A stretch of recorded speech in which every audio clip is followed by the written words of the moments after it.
윗물이 맑아야 아랫물이 맑다는 속담이 있다. 이는 윗사람이 모범을 보여야 아랫사람도 그것을 따라서 모범적인 삶을 살 수 있다는 말이다. 이는 반대로 적용하면 위에서 개판 치면 아래에서도 그것을 고스란히 따라서 악행을 저지른다는 말이 된다. 하지만 선대의 악행을 답습하지 않고 모범적인 삶을 살았던 성경 인물들이 있는데 그중 대표주자 세 사람을 추려봤다. 3위 아사 가오리 아사. 아사 왕은 남유다의 세 번째 왕으로 41년간 통치하였는데 그의 선대 왕들인 솔로몬과 르호보암과 아비암은 도합 30년 동안 우상 숭배를 했다. 하지만 아사는 이 왕들의 악행을 답습하지 않고 우상을 죄다 파괴했다. 이는 그가 율법을 안 까닭이었다. 게다가 아사는 할머니 마아가를 아세라 신상을 만들었다는 이유로 폐위시키고 그 우상을 찍어 기드론 시냇가에서 불살랐다. 그리고 백성들에게 여호와의 율법을 행하라고 명령하였다. 하나님 말씀대로 살던 아사 왕에게 시련이 닥쳐왔다. 구스왕 세라가 100만 대군과 병거 300승을 이끌고 유다를 침략해왔다. 민족이 절멸할 위기에 처했을 때 아사는 하나님께 기도를 드렸다. 그는 강한 자와 약한 자 사이에는 주밖에 도와줄 이가 없다라고 하나님께 간구하였다.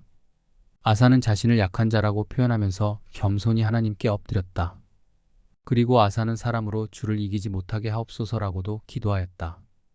이는 아사가 세라의 군대가 비록 100만이나 되는 대군일지라도 하나님 앞에서는 하찮은 존재임을 알고 있었다는 말이다.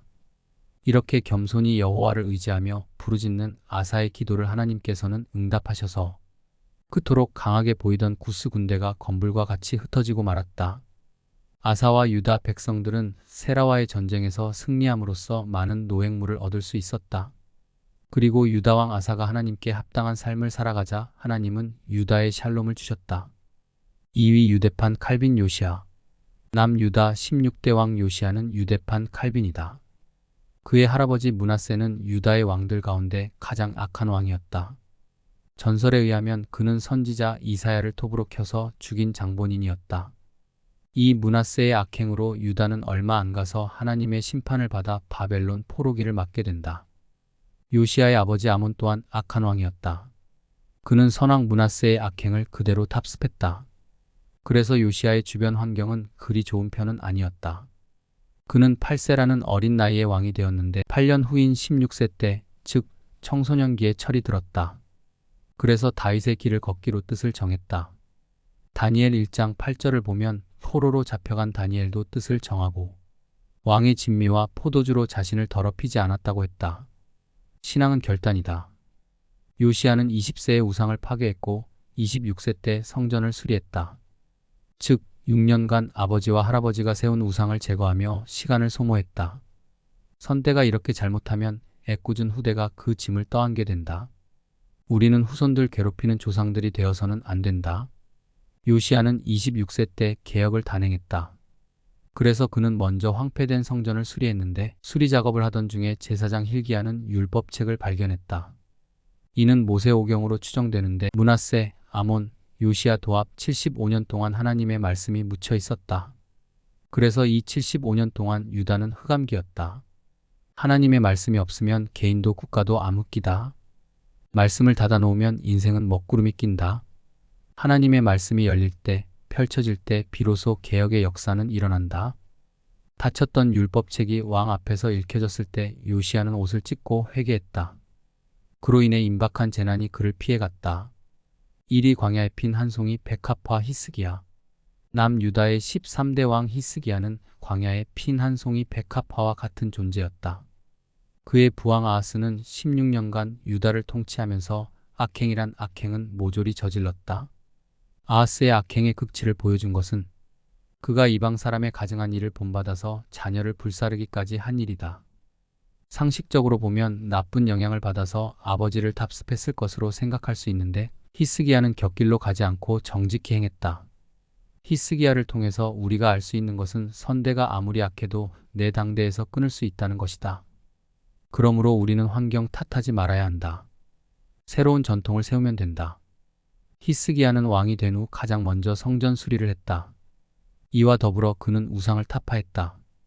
이렇게 하나님의 마음을 시원하게 한 히스기야를 하나님은 축복하시어 어느 곳에 가든지 형통하게 하셨다. 하나님께 잘하면 하나님도 그의 인생 책임져 주신다. 만사 형통의 축복을 주신다. 누구보다도 하나님에 대한 열성이 돈독했던 히스기야 왕에게도 시련이 찾아왔다. 하나님의 사람 히스기야는 두 번의 위기를 겪었다. 히스기야에게 찾아온 첫 번째 위기는 군사적 위협이었다. 아수르의 산헤립이 18만 5천 대군을 이끌고 예루살렘을 포위하여 유대 민족 멸절시키겠다고 협박을 했다. 이에 히스기야는 하나님께 매달려 기도했다. 하나님께서는 그의 눈물을 보시고 응답해 주셨다. 그래서 산헤립은 뜻을 이루지 못하고 철군하여 이스라엘은 멸절의 위기에서 벗어났다.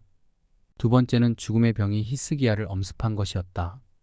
이 병은 히스기야에게 겸손하라고 준 하나님의 선물이었다. 하나님을 잘 믿는다고 해서 위기가 없는 것은 아니다. 예수 믿으면 하나님께서 다 지켜주시니 고난이 없다고 생각하면 오산이다.